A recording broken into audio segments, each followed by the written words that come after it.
Welcome to Hong Kong, Asia's financial titan, glittering with extraordinary riches and hosting a staggering number of ultra-wealthy residents. Yet, beneath the surface lies a stark contrast.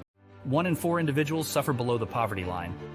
The elderly eke out a living by scavenging, and countless souls endure life in the claustrophobic labyrinth called cage homes. Long ago, Hong Kong set out to become a capitalist paradise, a domain where markets ruled and wealth equaled power, where dreams materialized and self-interest drove success. Alas, the experiment derailed, leaving a dystopian society with a rigged system in its wake. Beset by a crippling housing crisis, skyrocketing inequality, and unfathomable wealth juxtaposed with equally unfathomable poverty, Hong Kong now teeters at a crossroads. What led this once thriving metropolis to stumble? How grave is its predicament? And what lies in store for its future? As we unravel the story of Hong Kong, we reveal a tale of ambition, disparity, and hope. A city yearning to rise from the ashes of its distorted dreams and reclaim its long-lost splendor. This is the dark side of Hong Kong.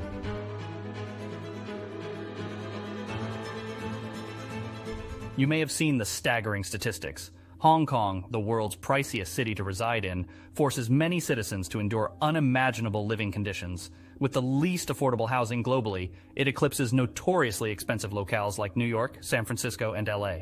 Astoundingly, an average citizen would need over 20 years to save for an apartment without spending a dime of their income.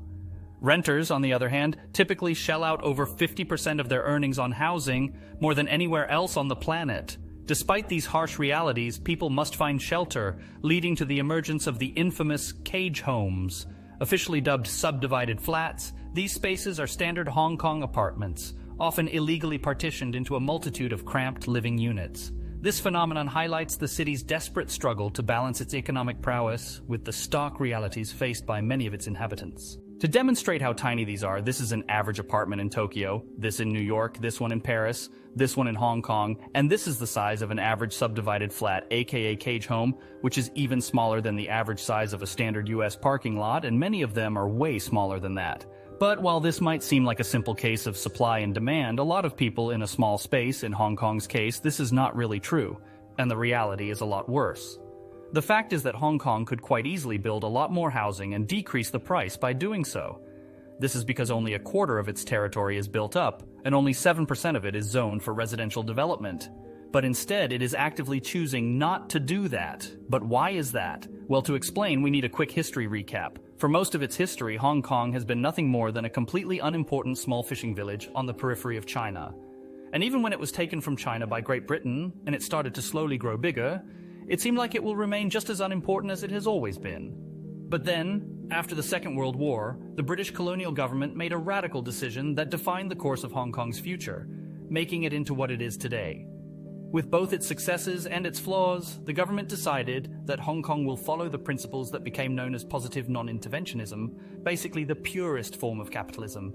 The idea was that government regulations and interventions are what holds the economy back, and that the only thing that the government should do is to get out of the way. And Hong Kong did exactly that. Until the late 20th century, it had no tariffs and no customs, no minimum wage, no official pension scheme, no competition law, no social welfare system, and most importantly, it had extremely low taxes. This is so that the money stayed in the hands of the private sector rather than being redistributed by the government. But there was one big problem. With this decision, taxes are normally where countries get their money from. In a world without taxes, the colonial government of Hong Kong faced a dilemma: how to generate revenue for the city's administration. Ingeniously, they turned to the one resource under their complete control: land. As all the land in this former colony belonged to the government, they devised a clever plan to maintain control and generate income by leasing the land to real estate developers.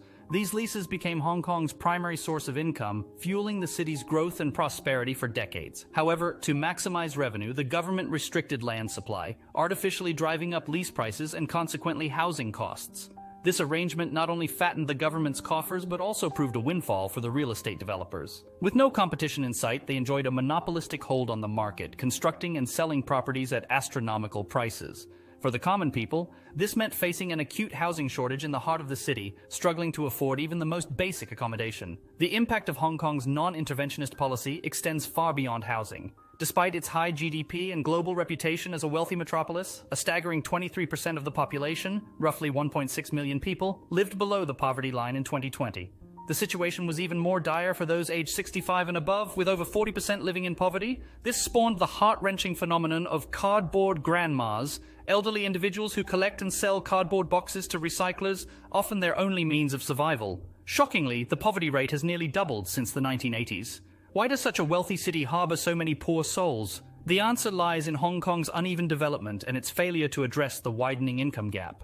In the 1950s, low taxes, easy exports, and an influx of cheap labor from China fueled industrialization, particularly in textile manufacturing. This golden era, however, was short-lived. In the late 1970s, China's new leader initiated economic transformation, and Hong Kong transformed too.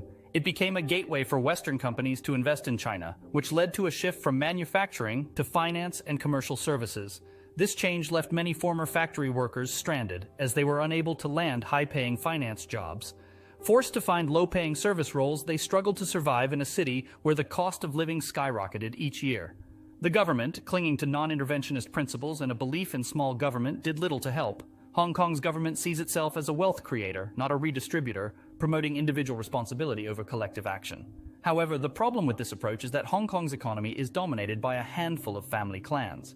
These powerful families control large conglomerates across key industries, stifling competition and making it nearly impossible for new businesses to emerge. As a result, Hong Kong's entrepreneurial landscape is far from a level playing field. This concentration of wealth and power has led to a vicious cycle where the rich get richer and the poor struggle to break free from the shackles of poverty.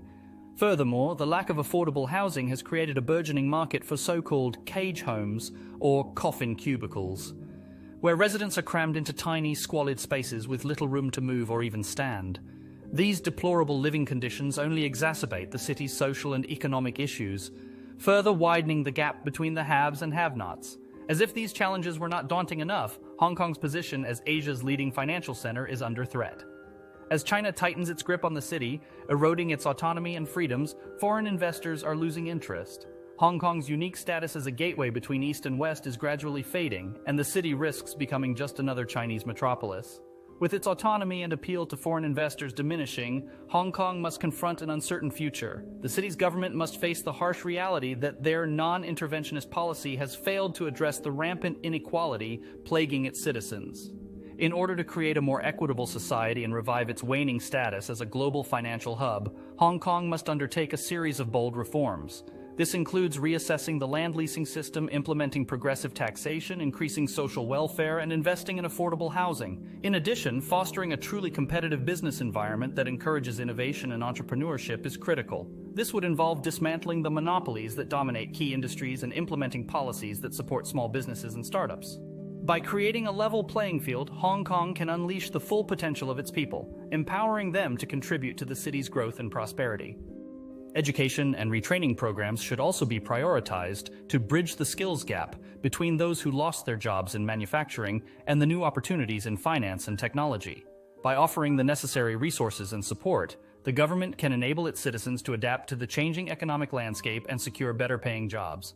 Finally, Hong Kong must address its eroding freedoms and autonomy. This may involve engaging in diplomatic efforts with the Chinese government to safeguard its unique status and preserve the one country, two systems principle. Restoring confidence in Hong Kong's ability to maintain its distinct identity will be crucial in attracting foreign investment and talent. In conclusion, the challenges facing Hong Kong are indeed immense, but they are not insurmountable. With thoughtful policy changes, a commitment to social justice, and a focus on sustainable development, the city can overcome its current struggles and reclaim its former glory.